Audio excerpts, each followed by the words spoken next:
think I've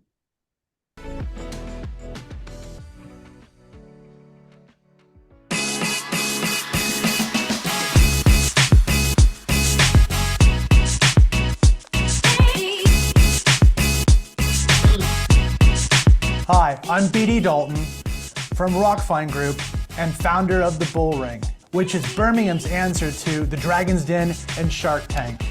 It's an entrepreneur showcase that allows people to show off their businesses, talk to investors and possible future partners, and even clients, either over Zoom or in person.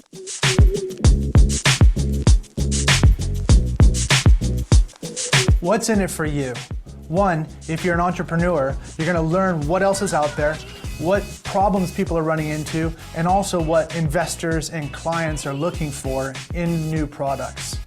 If you're a person that wants to invest, you're going to see what's happening out there and what type of companies are looking for partnerships or things that they can be invested in or actually receive money for. The BullRing trains you up a week ahead of time to walk through your 5-minute pitch. You get to do that with the other pitchers. You get to see what they're doing right, what they're doing wrong. Then on the day, you get your 5-minute pitch to sometimes 75 to 100 different people that will either know more about your company as a client, as a potential partner, or even a potential investor. Our pitchers have had the opportunity to partner up with Microsoft, Amazon, some of the big gaming names, and even some potential European big boys. If you're just somebody from the general public and you want to know what's happening here in Birmingham and the wider Midlands, then you'd come along to see what's happening for businesses that are startup or scale up.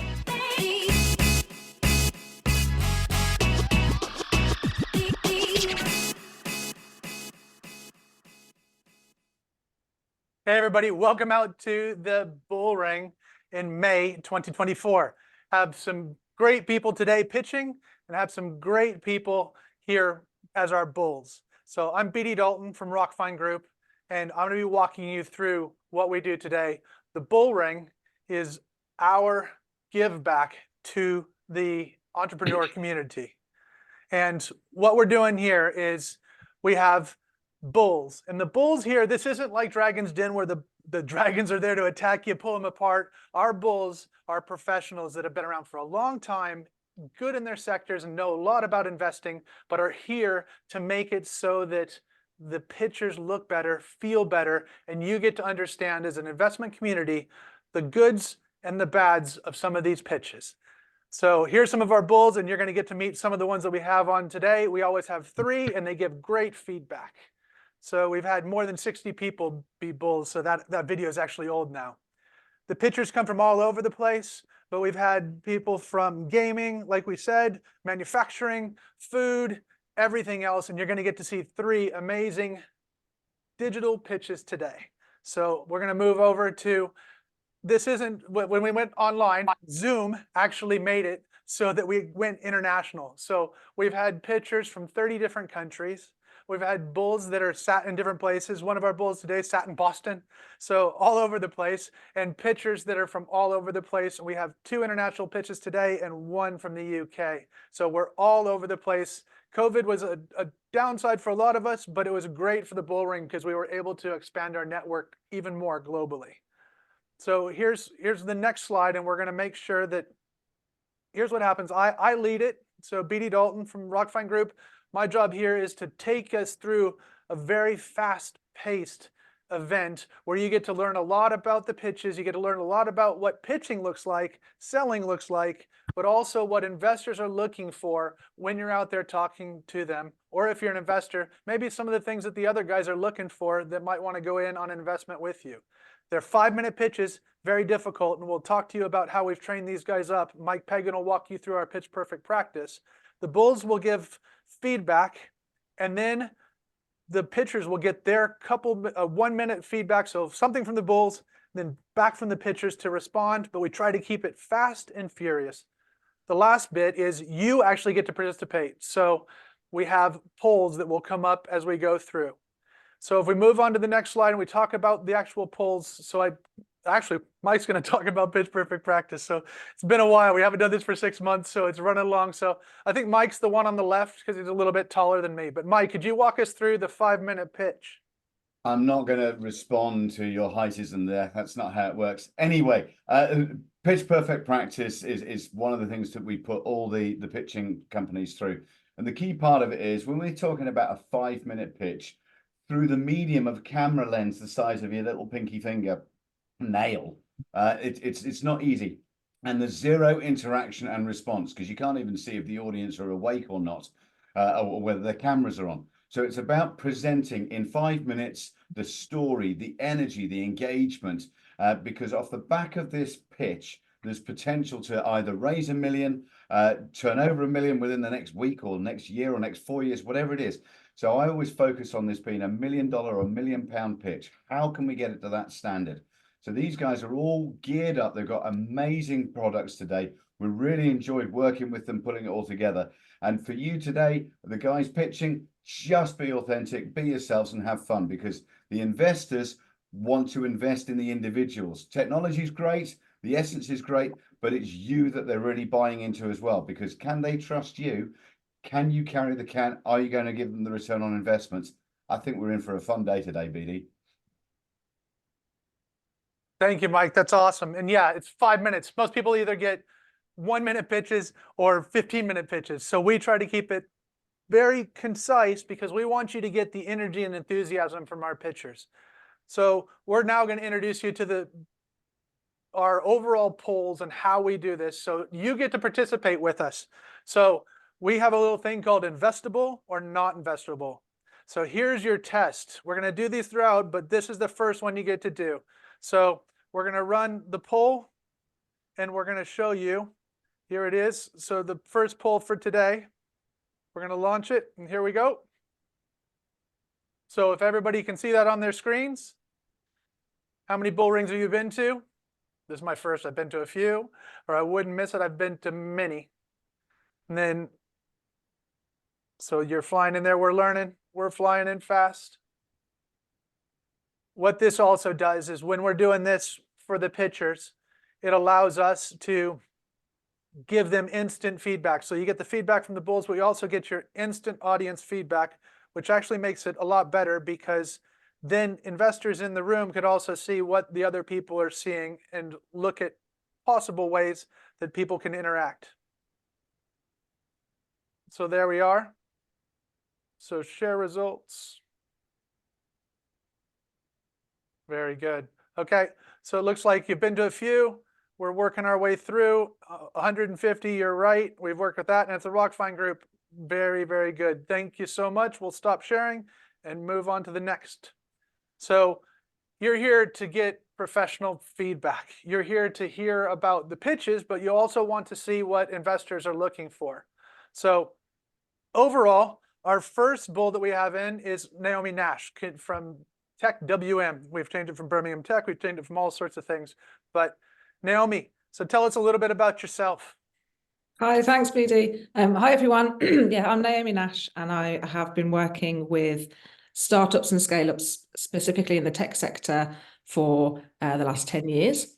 It's been through a number of different roles. I've managed a startup early stage incubator where we did a lot of this kind of stuff, pitch training, deck putting together for early stage. Then I was over in Tech Nation, so managed to kind of go across the whole of the UK and work with those scaling companies again around some of their programs for raising investment. And now, yeah, I'm at Tech WM, which is the West Midlands kind of umbrella company to look after the regional landscape here as well.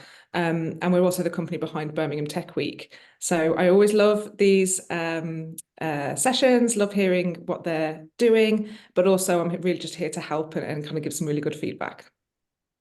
Awesome, thank you, and welcome back. So next we're going to move on to a returning bull from a long time ago. It's been about 1.5 years, Spencer. So Yeah. Spencer, welcome back. Give us a little bit of a potted history and what you're looking for, what you've been doing. Sure. Thank you very much. Great to be here. Yes, again, even though it's been 18 months. So I like to say 3 decades. It sounds more than 30 odd years in the interactive space, which is immersive, which is entertainment and predominantly video games. I actually worked for Chris, who's another bull, many, many years ago when I had hair, as he'll tell you later. worked for the big boys. So I've worked for PlayStation, worked for Hasbro, worked for Warner Brothers, but also specialized in startup and scale ups, have done for the last 15, 20 years. Currently, I'm looking at or got interest in blockchain, social commerce, creator economy, immersivity, and AI as well. So I'm very, very busy at the moment, but I'm looking forward to this. I'm looking forward to all three pitches, to be honest with you. That's awesome. And I didn't even know that we were going to put the Highland Coup up here that had red hair, but I was just going to mention that as we go I over. wish I had any of that hair. Awesome. Well, welcome to the crew. Okay, so Chris, kind of the stalwart, the guy who's always here helping us out. Chris, would you give us a little bit of a potted history, and welcome back, Chris Deering, into the bull ring. Yeah, thank you. Well, Spencer mentioned 3 decades. I got another decade on him, but it's not that much more. But I've been rattling around interactive entertainment tech, in video games, and for 10 years even in movies, with what became Sony Pictures, originally Columbia Pictures. I guess my most notable claim would be to have presided over the first 2 PlayStations, the PlayStation 1 and 2, and part of 3, as they were launched outside the US and Japan. So we covered 60 countries and a lot of distributors, and also many, many subsidiaries we had, and covered both development and marketing of software, but also all of the distribution and repair and other aspects of physical getting product into stores, especially the console. So since the last 15 to 20 years, I've been helping startups, kind of giving back a little, working pretty much full-time, 3/4 time, but not any one company. And I'm involved in a number of projects right now that are in various stages of development. And I always look forward to the bull ring because it's exciting, and you'll learn something every time. Thank you so much, Chris. And Chris is the only one of our bulls currently that I know of that has a Wikipedia page. So, and the Wikipedia page starts off with him playing the PlayStation with Sir Richard Branson. So thank you very much. We're looking forward to the pitches. Thank you very much for your bulls. So remember, this is 5 minutes, fast-paced pitching. I am a stickler for timing. So we're going to go with the 5 minutes. We've got 3 pitchers. And like I said, we've got international pitchers in today. So we have 2 that are coming in from Tel Aviv or around Tel Aviv, and then 1 just coming in from Worcester. So we've got a little bit from all over. So the first pitcher in the bull ring will be Dov from Mirage Dynamics. So Dov, if you could share your screen with us. Yeah, I will do so in a moment. Then I'll, as you're sharing your screen, I will pull up my stopwatch. Let me know if my screen is available, and I will jump screen, into the water. Your screen is available, Dov, and your 5 minutes in the bull ring starts now. Let's roll. Okay, so nice to meet you. Nice to meet you all. My name is Dov Brand, and I'm the CEO of Mirage Dynamics.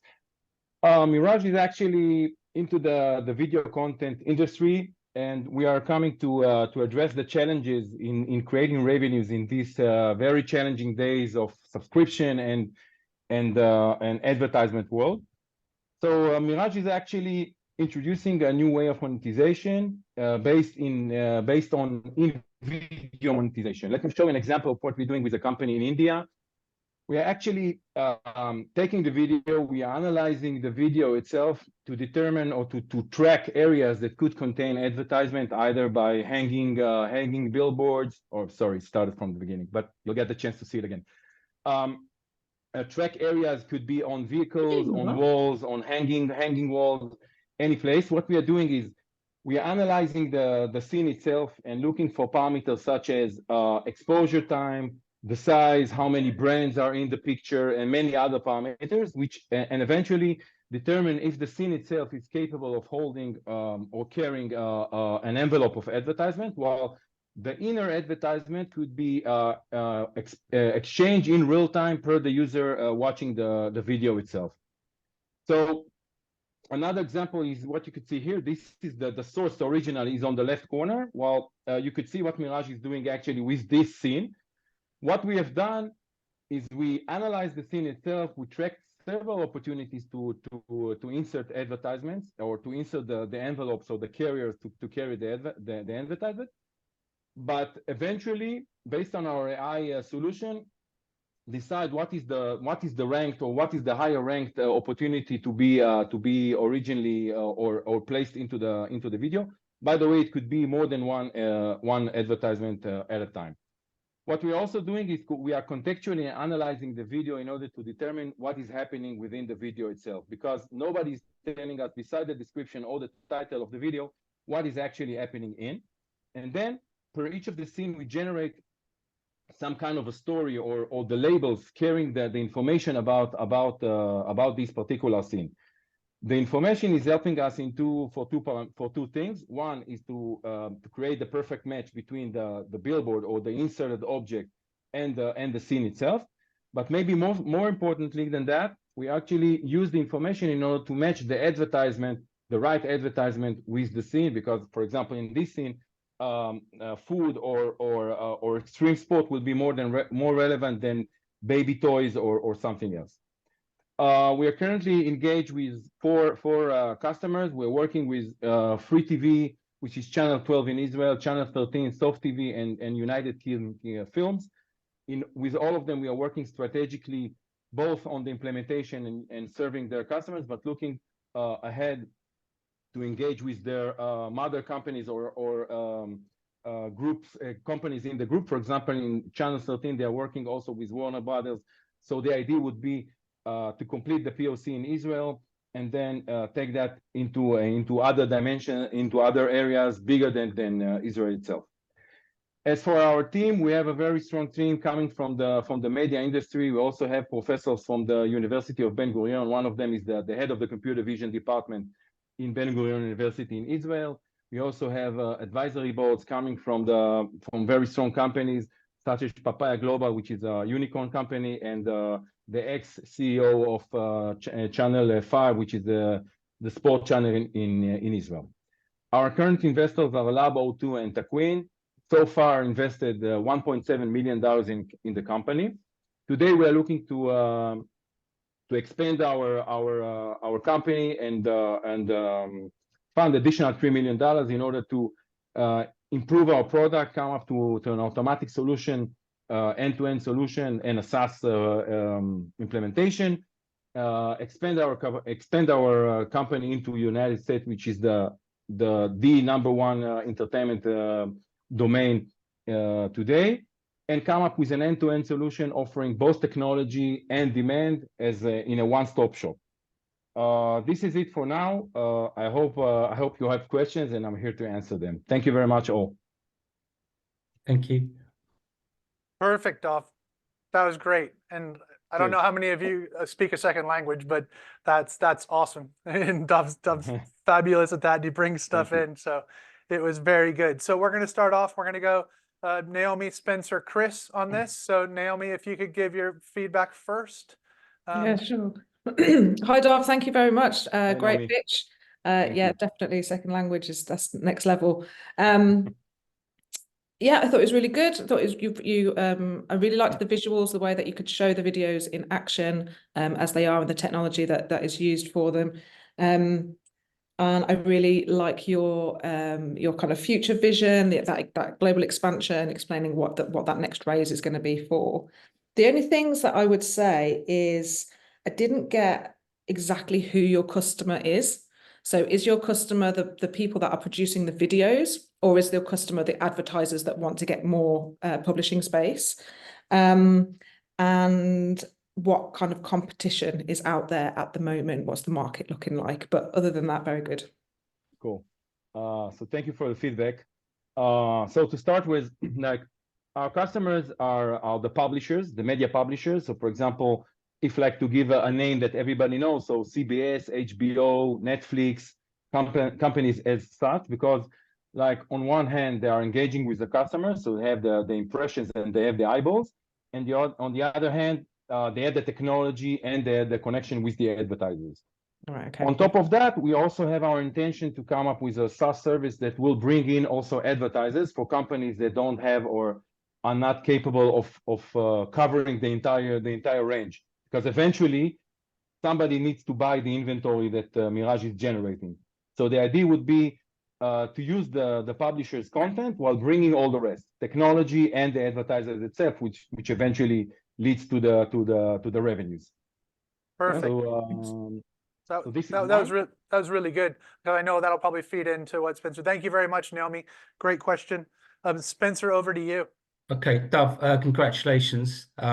Great pitch. That's the first time I've seen it. Unfortunately, I couldn't open the video, so that's something which we need to look at going forward as we go across various different distribution models and stuff like that.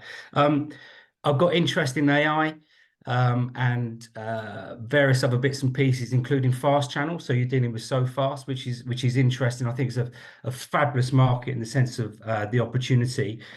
I want to take one step back. So based on what Naomi said was, how does it actually work? Are you creating the content, or you're creating the technology infrastructure for someone else to put the content into? What are you doing? Okay, so the idea, first of all, like maybe this is something that I should have mentioned. Like Mirage is working with companies that have the content rights to handle the content. We're not into fraud or any something in that range. So in that sense, for example, when we are working with Channel 13 in Israel, they are the content owners. On one hand, they are producing TV shows, and on the other hand, they are buying or having engagement with content distributor companies. Okay. So we are working with those companies and bringing them the technology in order to inspect and create the opportunities within the content. Okay, I got that.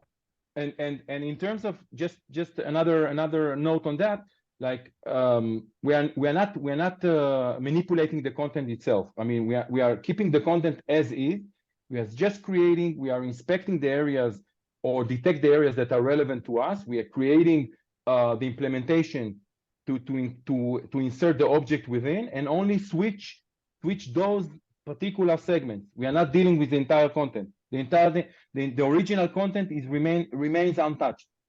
And those switches is done what, through AI? Of course, everything is based on AI. Fine. All right. So one more on a bit question. So again, going back to Naomi's, is with regards to the whole business model. So from an investment point of view, there's three things for me personally, and I'll probably say this in all three pitches. It's the business model, it's the cost of delivery, and the people. So I'd like to know more about the business model and the cost of delivery. And in that pitch, I appreciate you've only got 5 minutes. I'd like that's sort of shown in a roadmap. So it's very easy. Sure. Yeah. So That's cool. so I don't know. We could do it now, or we could speak No, about it but afterwards. we'll do it later. So that'd be a sure. second 5-minute pitch. I have the answers, but yes, okay. It's always Thank good you. to ask, but no. Thank you. So perfect. Thank you, Spencer. Great feedback. And Chris, over to you. Yeah, I'll try to keep it pretty quick. It's a fantastic concept that has a lot of executional question marks, and I'm sure you've thought of a lot of them, and you can't get them into a 5-minute pitch. Yes. It seems that the biggest risk is the legal risk of the IP owner. And therefore, my suggestion would be to work with the owners of the IP rather than the broadcasters and distributors. There's going to be different issues by region, by language, by various advertising restrictions in parts of the world, and a great deal of potential risk of being sued. So I think that you have to have good legal advice. The technology appears to be possible, but it all involves the pre-recorded material, except when you've referred to sports where you've had a chance to reconnaissance the circuit for the bicycle race or the car race.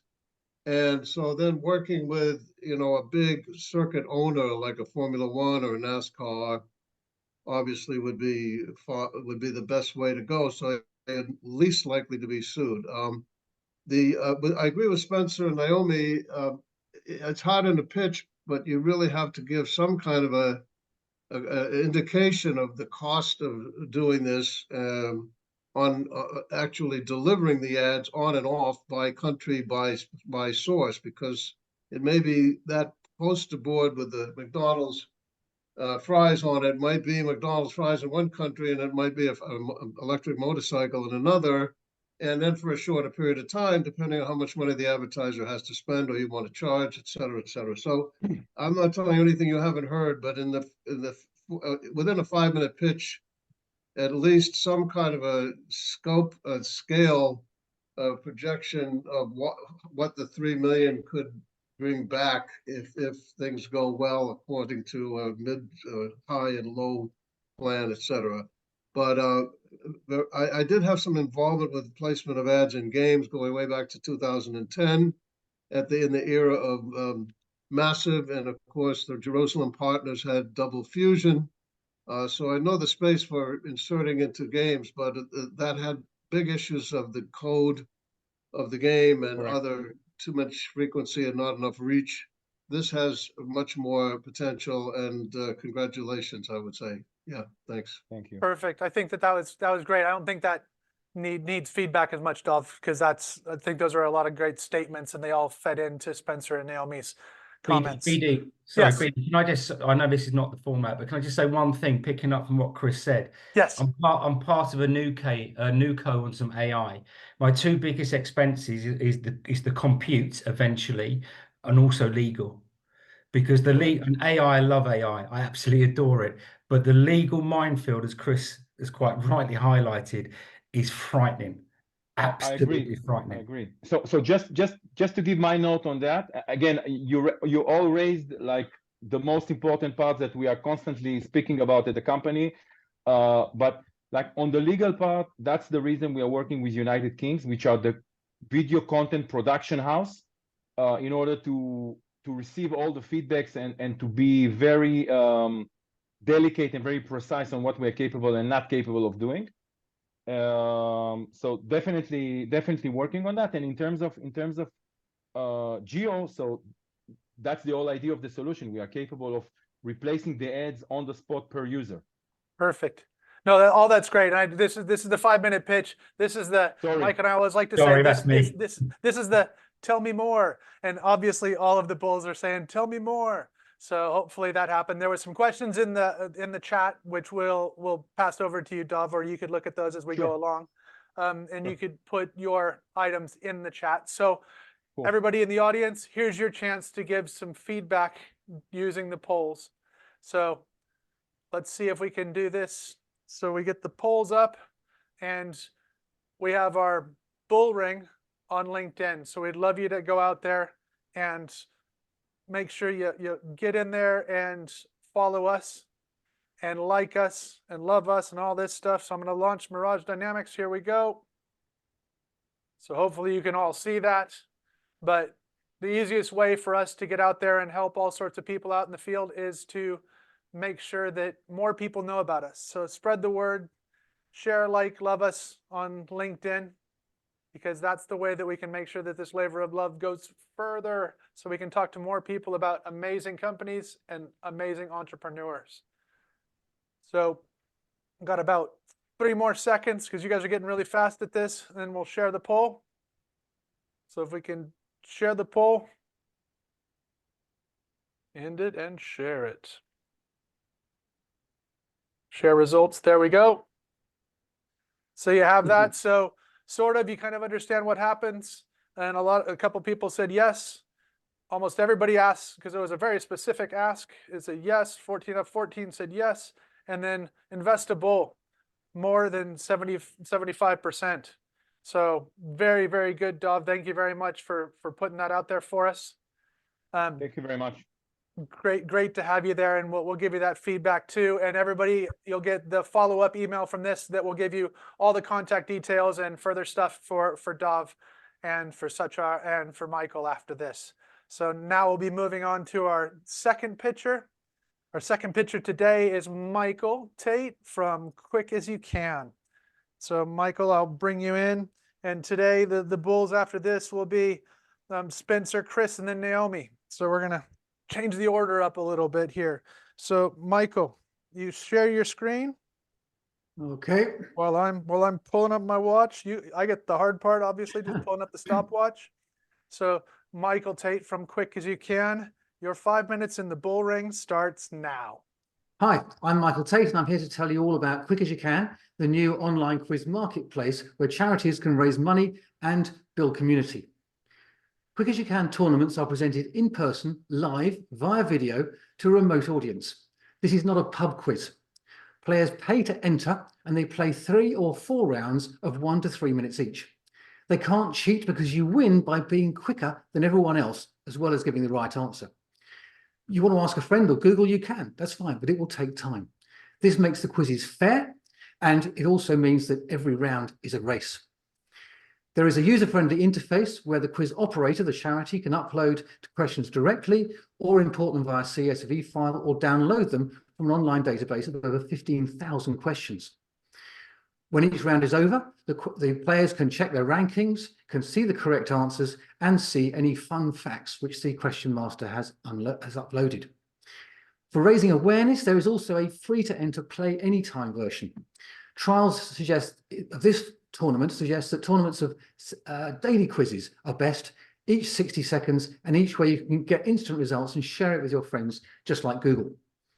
People really enjoy playing Quick as You Can. During one of the daily trials, the link wasn't working, and I was getting messages at 7 a.m. saying, "Where's the quiz? Where is it? Where is it?" Quick as You Can is built. It's hosted on AWS, and we used other technologies built for large scale to make sure we can handle big audiences from day one. We make our money by charging a percentage of the entrance fee, by charging 8% after VAT and costs. The charity gets at least 80%, and they will be able to ask for donations on top of that. Now, I have personal experience of creating good quiz content. I host a quiz for our local pub involving about 100 people at a time. But that's not where the idea for this comes from. And that came from our work with Dream Car Giveaways, an online car raffle site that came to us late in 2018. Over 18 months, we transformed their fortunes.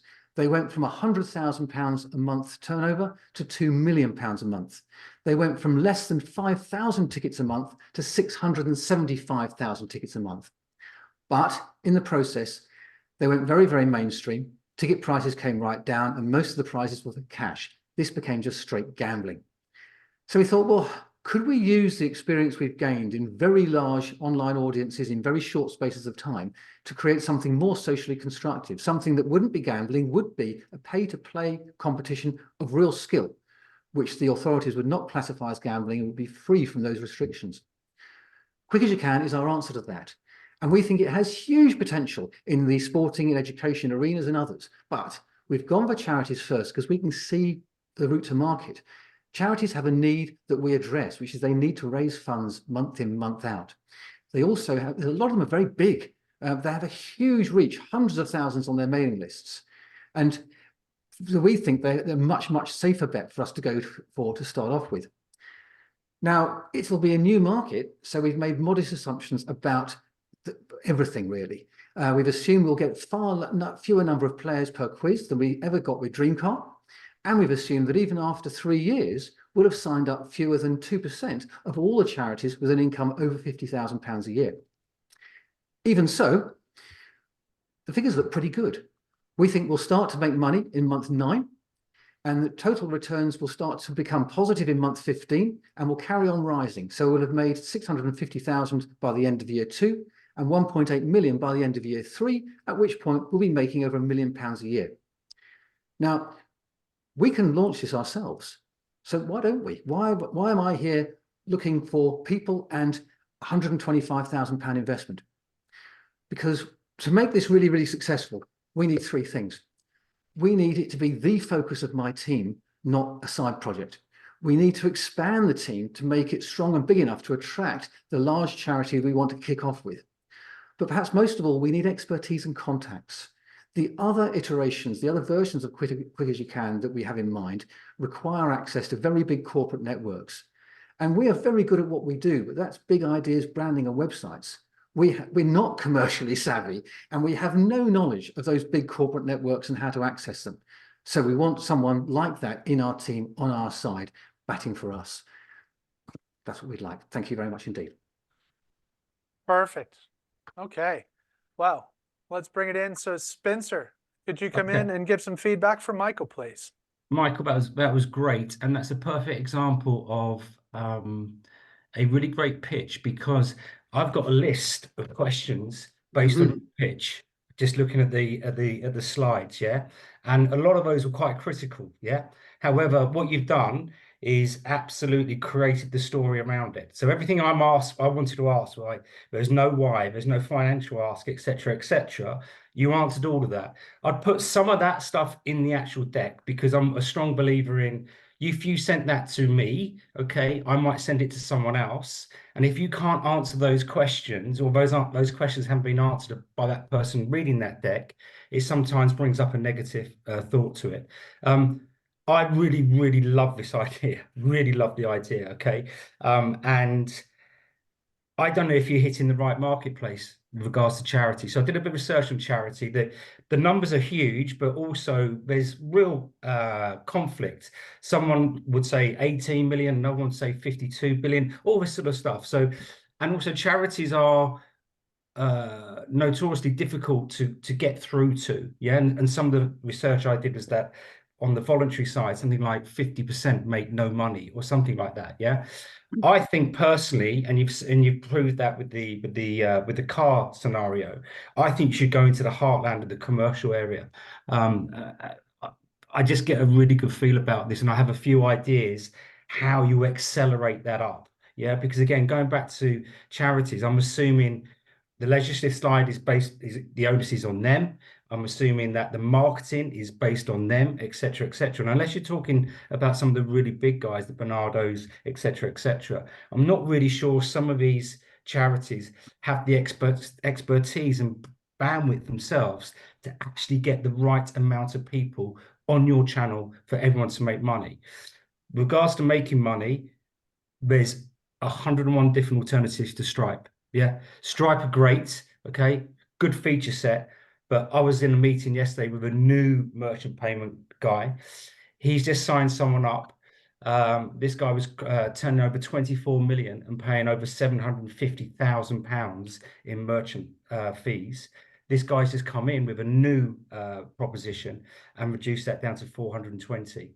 So just because Stripe's the biggest and the best, it all depends on the feature sets you need. There's a lot more competition out there to get your price down, because my concern is that you have one revenue stream, so you're incredibly vulnerable. So if it doesn't go right, you are continuously chasing your tail. To me, you could have multiple revenue streams, and I'd love to talk to you afterwards about that. From a whole host of different areas and stuff like that. Cool. Thank you very much.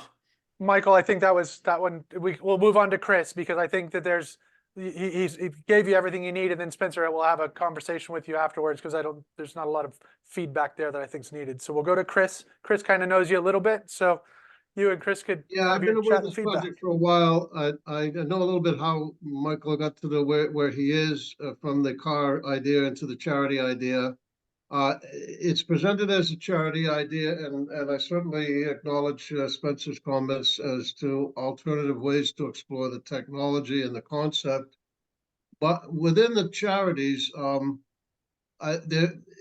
it's a pay for a sweepstakes ticket, in a sense that you're going to be competing with others to do the best at a short period of time and answering as many questions correctly. And I guess it's possible for there to be a single winner, but probably there's going to be quite a few. And then you're paid for a chance for a kind of a sweepstakes ticket.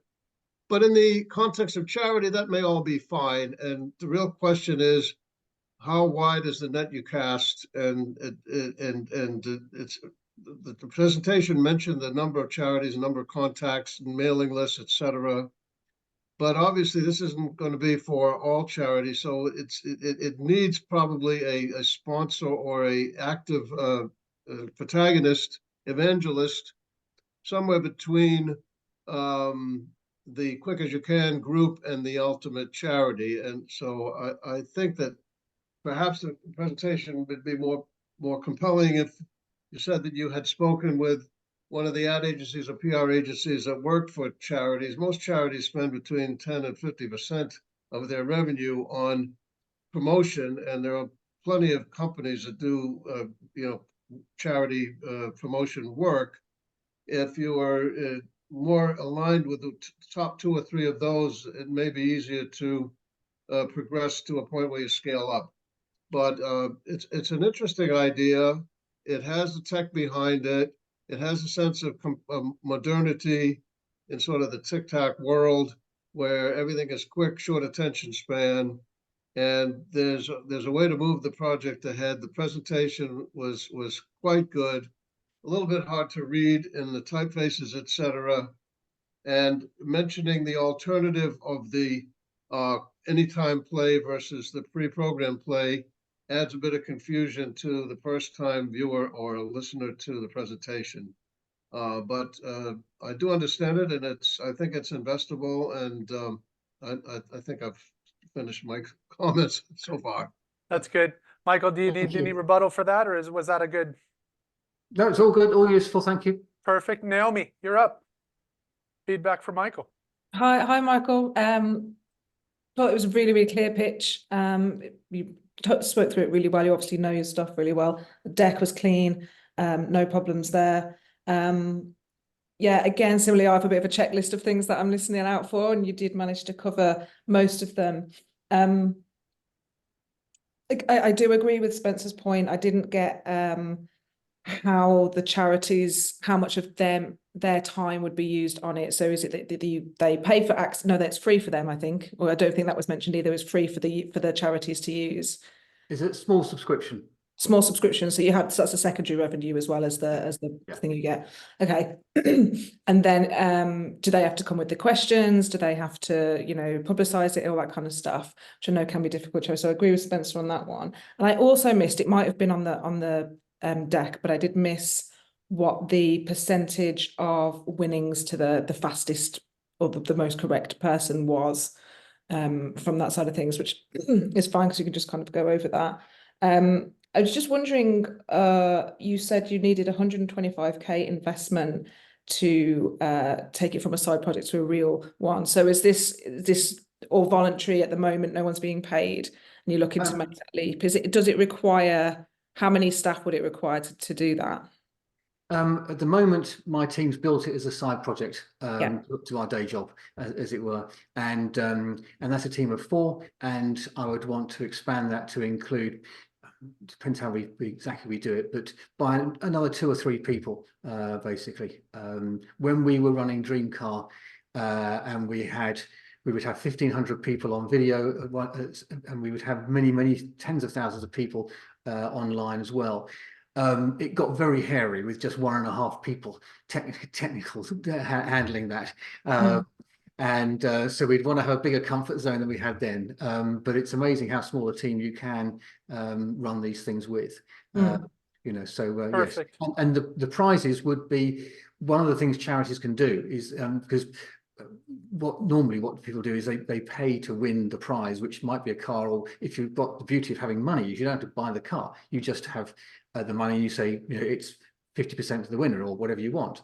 But of course, a charity can say, no, we've got some great celebrity supporters. We'll get them to donate the dress they wore in that movie or whatever it is, So Right, I see, yeah. And so you tap into the sort of the fan base as well.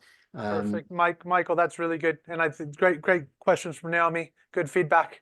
So we got to move on to the polls. So Michael, you'll get to see what's happening with the audience and what they thought about it. So right here, we're really looking forward to this. So we've got another one of these coming up in September. So if you know people that want to pitch, that would be great. If you know people that would be great bulls, that would be great. Following this, will also, when you look at the LinkedIn, you will also know that we can make sure, hold on, let me go back, and I'm running the polls and doing this all at the same time. So let me go as quick as you can. Here we go. Launched in poll. Go for it. So while I'm talking. See, sorry, it's just proof that it takes a lot of people to run something behind the scenes. It does. It's okay. I'm unemployable, I heard. So it makes everything good. But overall, we're just looking to keep this going, make sure everything happens, and it always works best when the community is involved. So we love you guys coming and helping us out and participating and voting and doing all this stuff. And I know that the pitchers really appreciate it. So we're going to 32 seconds into it, we'll end the poll. And there we are, share results. And you get to see that you know what Quick As You Can does, 82%, 100% you're understanding the ask, and 15, so 88% say that it's investable. Michael, that is very good. Thank you for the bulls for their feedback. And we're making sure we're trying to get you guys out of here as fast as possible. One of our bulls has a hard stop at 4 o'clock because he's got to be on a board meeting. So we are moving on to pitcher number 3. So pitcher number 3 is Shakar. Yeah, hi everyone. Excite. So we're going to get there, Shakar. And then if you could share your screen. Sure. This is great. So we've got Shakar from Excite. Let me ready. Your 5 minutes and the bull ring starts now. Hi everyone, my name is Shahar, and today I would like to talk with you about how Excite revolutionizes self-guided experiences, cultural attraction sites, how we leverage cutting-edge generative AI technology to create highly engaging experiences for the digital generation right on their smartphone. Let me share a personal story. I have 2 kids, 7 and 9 years old, who love vibrant attractions and digital experiences. Yet at museums, they get bored quite quickly. This isn't just our story. It's a common scenario for many families. Over a year ago, we visited the heritage site, offering a very nice digital experience. Suddenly, the visit transformed into 30 minutes engaging adventure.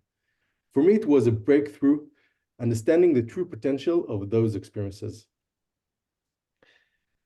The market of self-guided tours has 3 types of experiences. The first generation, audio guides. Those outdated experiences achieve very low satisfaction rate of around 30%. The second generation, video guides, slightly better, but offer a passive experience in which the visitor is not involved. The third generation, fully interactive experience, including features as AR gamification, achieving an impressive 85% satisfaction rate, which makes one wonder, why don't we see more like these? And the answer is a very high price tag. Creating engaging content is very expensive, and most of the 800,000 cultural attractions around the world cannot afford it. This is where Excite steps in. We're here to make it affordable and easy for everyone. Our platform democratizes the creation of those experiences, making it as simple as creating a presentation on Canva. Here is how we do it. Templates. Our platform offers templates like immersive tour guides and scavenger hunts, which are 80% pre-made. Second thing is generative AI. We equipped our users with tools to generate audio, video, and AR content, bringing stories to life without the expensive price tag. And lastly, automatic mobile integration. The experiences are auto-generated into a web-based mobile application without requiring any coding. As for our plans, we have a clear roadmap for cycles of development, release, and sales. As you can see marked in green in the slide, we already achieved a few very nice contracts, including the Jerusalem Museum in Israel. Our projected revenues are $32 million in 5 years, which is based on both B2B licenses and revenue sharing with our attraction sites. We're raising $500,000 pre-seed to reach $100,000 revenues and to complete the platform. The Excite team has a unique combination of both business, technological, and creative expertise. As I mentioned, I'm Shahar Grambek, post-exit, third-time entrepreneur. My previous startup was sold 3 years ago. We had a startup in AI that helped companies as Marks & Spencer and EasyJet to reduce their costs of customer care of 30%. And my co-founder, Elad Baadani, Chief Product and Chief Content Officer. And also in the audience, we have David Levine, who's in our advisory board, chief content officer, previously in Moonbag, and before that was a VP at Walt Disney. And yeah, just to summarize it, Excite democratizing the creation of self-guided experiences for cultural attractions. Thank you, and we would love to hear your feedback. Perfect. Thank you, Shakar. That was awesome. Thank you for bringing that to us. And we're going to start off with Chris this time. So, Chris, could you come in and give some feedback for Shakar?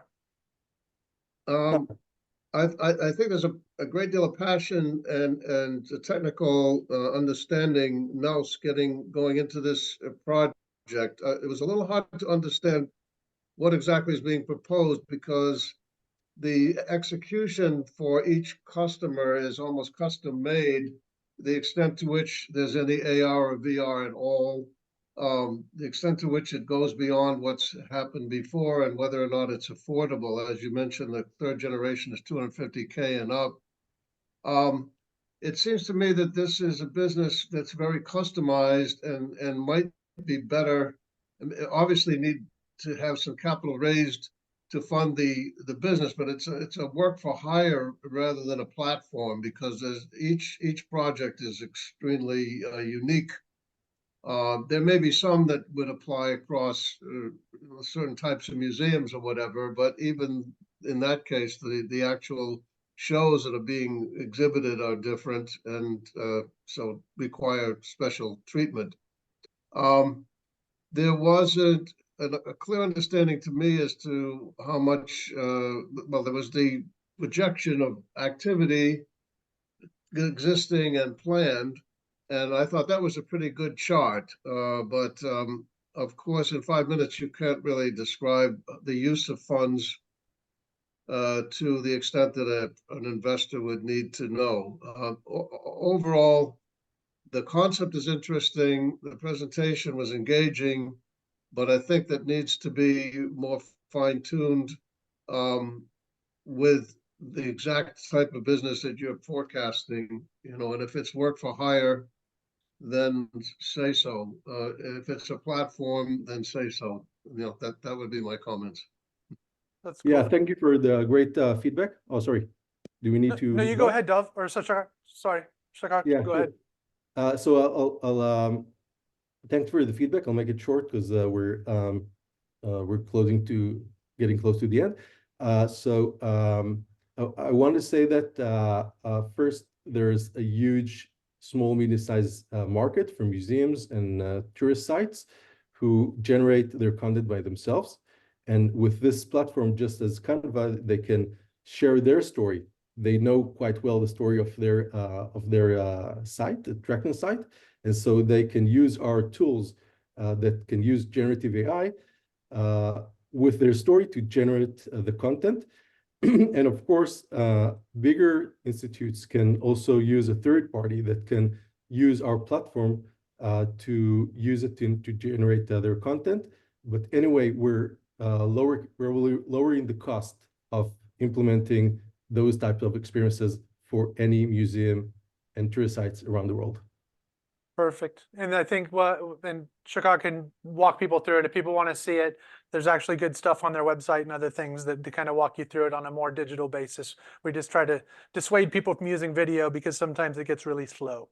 So it's really good. Thank you, Shakar. Thank you very much for Chris for his feedback. Let's go over to Naomi. Hi, Shakar, thanks for that.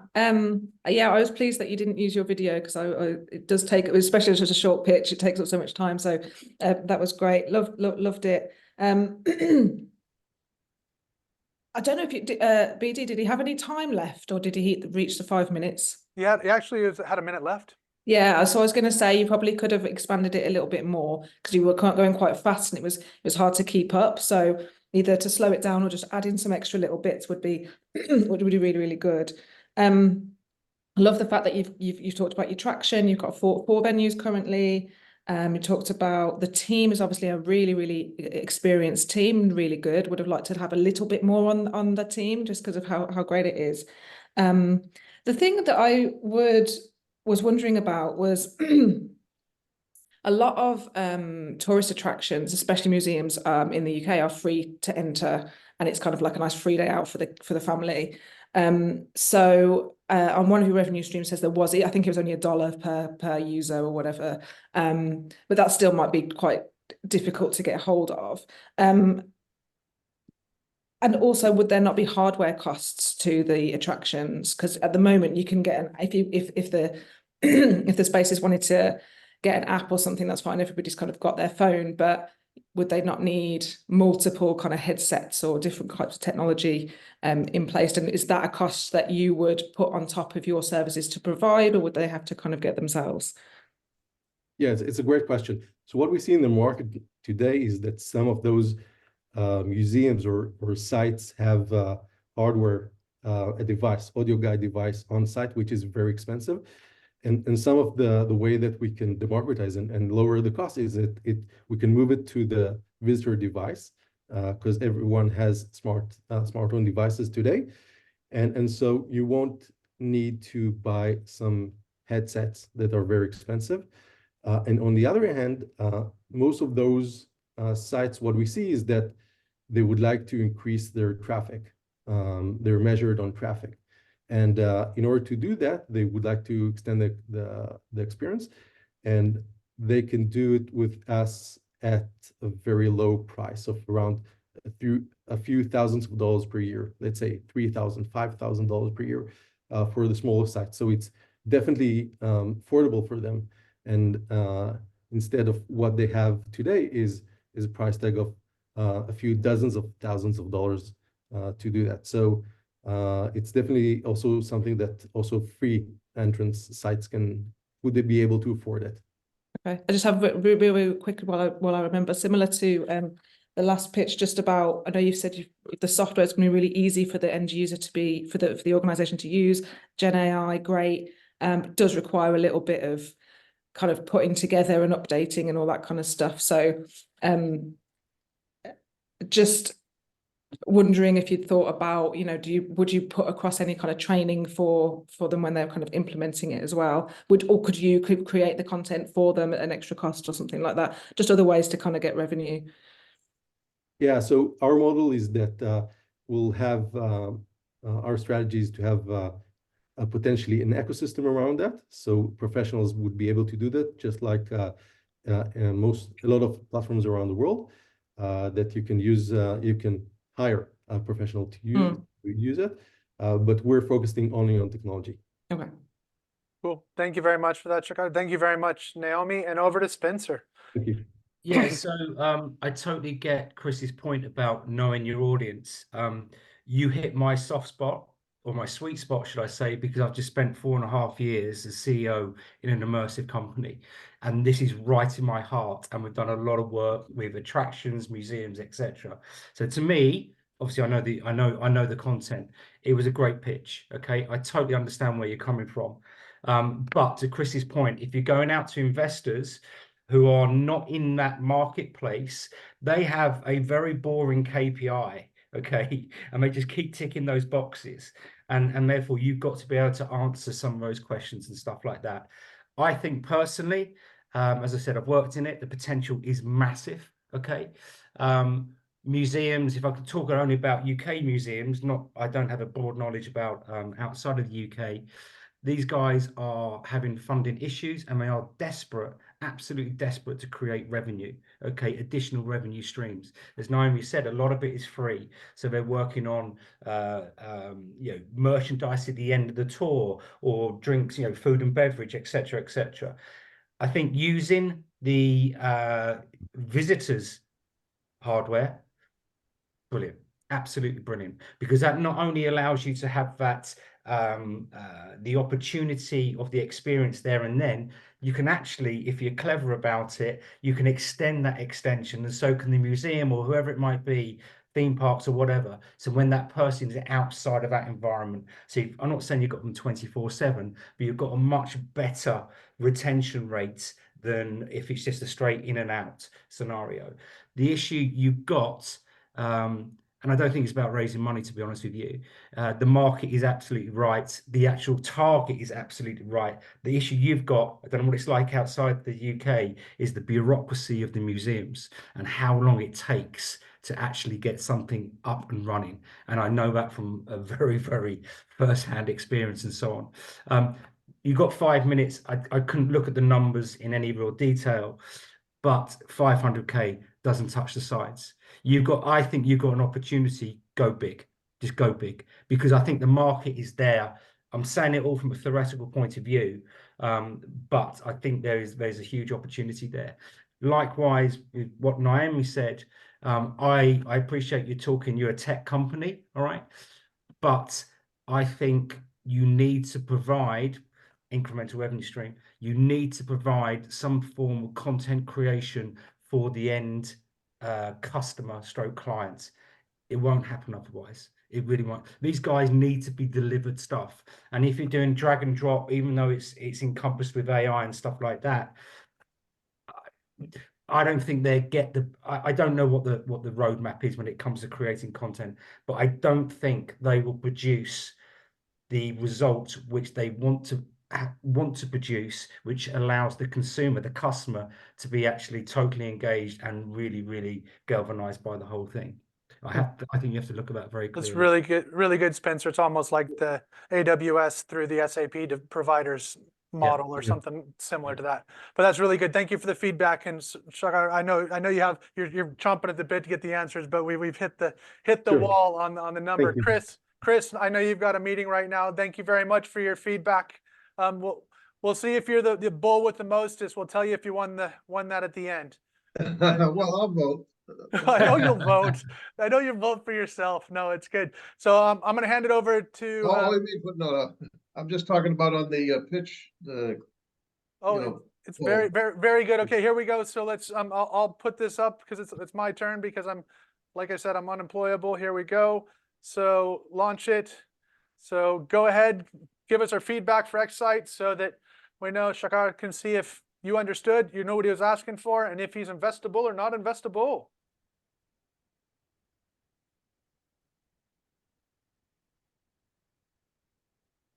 Here we go. Sharing results. You guys are flying in now. Look at that. We did that in quick succession. So yeah, look at that. You understand what they do, a little bit of thing. And then do you understand what the ask is? Yes. And then investable, 85%. I think that was great. Shakar, thank you very much. And if you look at this, we've had many people that we've worked with, Barclays Eagle Labs, British Business Bank, West Midlands Combined Authority. So if you need this for your accelerator, for something else that you're running, we'd love to run the BullRing for you. So if you want to, you can talk to Michelle at rockfind.co.uk and she'll tell you how this all works for you guys. But now I'm going to hand it over to wrap up. We're going to start off with Mike. You've seen him in Pitch Perfect practice. You've now seen them in practice. Tell us what you thought about the presentation as our pitching coach. I have to say the guys really stepped up today. The messages were very clear. In 5 minutes, you're never going to cover every topic. So the Bulls have come back with some really good, powerful follow-on questions that the guys have really worked with. Key bits of just going forward. One of the hardest parts when you're presenting to that ridiculously small camera lens with no response is the fact that you're not getting the energy and the feedback from other people, which keeps you excited. I always challenge it. Please smile more. You love what you do. You've given up your lives, your desires, your whatever else to make this thing happen. So let's get that energy in there. Let's get that smile in there. I'm not saying you have to go all over the top excited and sort of twitchy and everything else, but we can turn up the energy. We can turn up the smiles because it's engaging through that point. It's 5 minutes. You've done really well today. And every single one of you has generated massive amounts of intrigue, interest, and discussion. And you're getting that in a 5-minute pitch. You never know what's going to come out the back of that. And that's what it's all about. Thank you very much. Well done, all of you. Perfect, Mike. Thank you very much. Naomi, we're going to hand it over to you. Just a general wrap up of things you liked and one thing you'd love to see more of in the pitches generically. Yeah, sure. Yeah, I completely agree. They were all really well presented. The decks were good. I've seen some really poorly done decks in the past, so really well done on those. I think, yeah, make the most of the time. I'm just looking back from my notes. I think something that was missing from, I think, all of them was what problem exactly are they trying to solve? So just 20 to 30 seconds on this is a problem in the market, and then kind of crack on with what you're doing. But other than that, I thought they were all really, really good, high quality this time. Perfect. Thank you very much. Spencer, over to you. So I've got a neighbor who's trying to break into my hold on. Because he's trying to watch the bull ring, obviously. Yeah, he knows that you're the only one that has the link. He's heard about it. I kind of agree with Naomi to a certain extent about the why. I think for Quick As You Can, the why didn't come across strong enough. I thought all presentations were good. I said it in the first one, I'll say it again. All I want to know is the top line, the business model, the cost of delivery, and the people involved. And it's that third one, which is the real one. I'd also, even though we did it in the last one with Excite, I'm a real fan of roadmaps. So very clear, icon-driven roadmaps with just key points, yeah? Because I don't want to be, I want to hear you tell me. So again, going back to Quick As You Can, I was very critical before I came on because it didn't answer enough questions. The actual pitch came through and those questions were being asked. So I'm listening. So I'm not being distracted. I'm actually listening to the presenter, which is so important. So yeah, business model, cost of delivery, people, know your audience. Me personally, I like roadmaps, so I can go, right, okay, in so many quarters it's going to be this, in so many years it's going to be that, what's the pressure points, etc. Those are great feedback overall. So if you are out there getting ready to pitch, if you're selling anything, when you're going in and talking to your clients, make sure that you focus on the things that Naomi and Spencer were talking about. So now we come to the fun bits at the end. So top bull, or the bull with the mostest. I'm going to work around here. The bull with the mostest. Here we go. I'm going to launch the poll. Chris Deering, Naomi Nash, Spencer Crosley. Go vote, everybody. Spencer voted for himself. Naomi voted for herself. No, obviously. I will do if you want me to. No, don't. Don't. We're flying. You guys are just getting really good at this. Everybody's flying in with all the answers. So here we go. So maybe it's just everybody remembers, but here we're sharing the results. Today's bull with the most is Spencer Crosley. Thank you, Spencer. Thank you for doing that. Here we go. So Spencer, thanks for all your time today. Great feedback. And then we're going to do this. And how about today's top pitch? So here we go. Excite, Mirage Dynamics, Quick As You Can. Let's see how fast we can, Quick As You Can, get in here. Let's go. Oh, we're flying in. Oh, we're coming out. We could have a tie. We haven't had a tie before. Here we go. 3, 2, 1, stop sharing. There we are. Today's top pitch is Mirage Dynamics. So Dov, congratulations on doing that. So way to go on being our top pitch of the day. So hopefully everybody had fun today.